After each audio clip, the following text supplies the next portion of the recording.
Hi hello നമസ്കാരം. Venice കിച്ചണിലേക്ക് എല്ലാവർക്കും സ്വാഗതം. ഇന്ന് നമ്മളൊരു ലഞ്ചാണ് കാണാൻ പോകുന്നത്. നിങ്ങൾ തംബ്നെയിലിൽ കണ്ടിട്ടുണ്ടാവും വെറൈറ്റി ലഞ്ച് എന്നുള്ള രീതിയിൽ.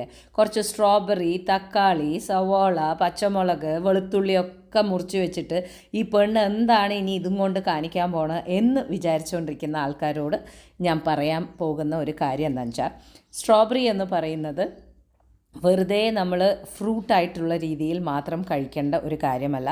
സ്ട്രോബെറി കൊണ്ട് പലതും നമുക്ക് ചെയ്യാൻ പറ്റും. അതിലൊന്നാണ് സ്ട്രോബെറി ചട്നി.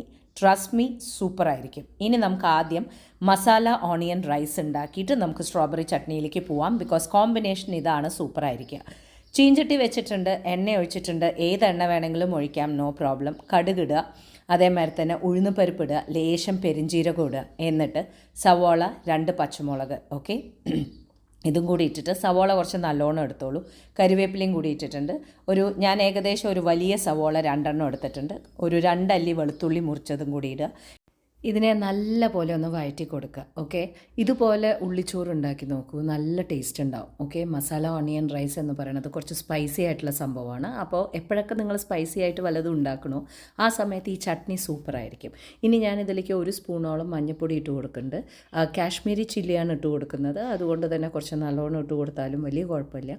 അപ്പോൾ ഒരു വലിയ സ്പൂണോളം ഇട്ട് കൊടുക്കുന്നുണ്ട്. പിന്നെ ഞാൻ ഗരം മസാല ഇട്ട് കൊടുക്കുന്നുണ്ട്, ഒരു 1/2 സ്പൂണോളം. എന്നിട്ട് നല്ല പോലെ ഒന്ന് വഴറ്റി കൊടുക്കുക. എന്നിട്ട് ഈ മസാല നന്നായിട്ട് വഴറ്റി കഴിഞ്ഞതിന് ശേഷം നമ്മൾ വേവിച്ച് ആറാൻ വെച്ചിട്ടുള്ള ചോറ്.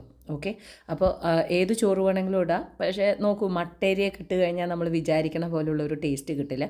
അതുകൊണ്ട് നോർമലായിട്ടുള്ള നിങ്ങളുടെ പൊന്നിയരിയോ എന്താണെന്ന് വെച്ചാൽ ബാസ്മതി അരിയോ എന്താ ഉണ്ടാക്കണമെന്ന് വെച്ചാൽ അതുപോലെ ഉണ്ടാക്കിയിട്ട് അതും കൂടി ചേർത്തിട്ട് നല്ല പോലെ ഒന്ന് മിക്സ് ചെയ്ത് കൊടുക്കുക. ചോറൊക്കെ ഒന്ന് നന്നായിട്ട് ചൂടായി എന്ന് കാണുന്ന സമയത്ത് നമ്മുടെ സൂപ്പറായിട്ടുള്ള നമ്മുടെ മസാല ഓണിയൻ റൈസ് റെഡി ആയിരിക്കുകയാണ്. അപ്പോൾ ഇതുപോലെ ആയിരിക്കും മസാല ഓണിയൻ റൈസ്. ഒരു പ്രാവശ്യം ഉണ്ടാക്കി നോക്കാൻ മറക്കരുത്. ഇനി വരും നമുക്ക് സ്ട്രോബെറി ചട്നി ഉണ്ടാക്കാം.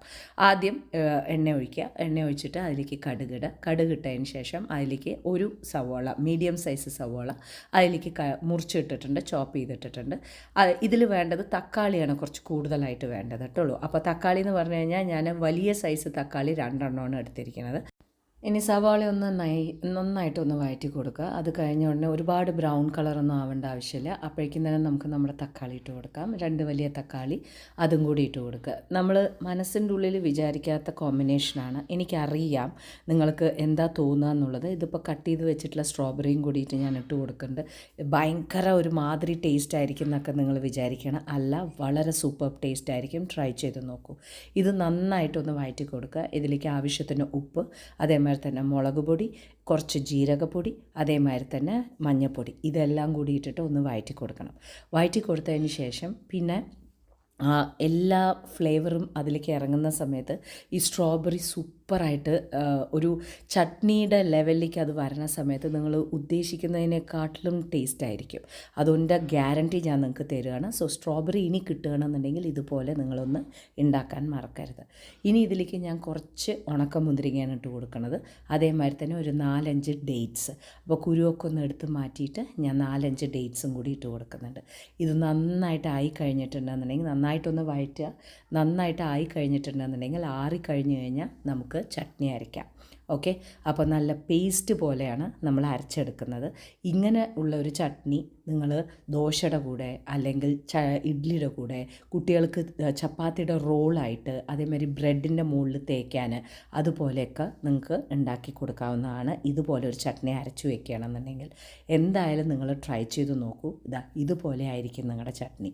അപ്പോൾ ഞങ്ങളുടെ ഊണിൻ്റെ കോമ്പിനേഷൻ ഇതൊക്കെയായിരുന്നു. വീട്ടിൽ ഗസ്റ്റ് ഉണ്ടായിരുന്നു, അതുകൊണ്ട് തന്നെ എനിക്ക് കഴിച്ച് കാണിച്ചു തരാൻ പറ്റിയിട്ടില്ല. ഒന്ന് അഡ്ജസ്റ്റ് ചെയ്യുമെന്ന് വിചാരിക്കുന്നു. അപ്പോൾ ഇതുപോലെയാണ് സ്ട്രോബെറി ചട്നിയും പിന്നെ മസാല ഓണിയൻ റൈസും. അപ്പോൾ എന്തായാലും ഇതുപോലുള്ള കോമ്പിനേഷൻസ് നിങ്ങൾക്ക് ഇഷ്ടപ്പെടുമെന്ന് വിചാരിക്കുന്നു. ഉണ്ടാക്കി നോക്കിയിട്ട് അറിയിക്കാൻ മറക്കരുത് കേട്ടോളൂ. അപ്പോൾ കാണാം നമുക്ക് നാളെ. ബൈ.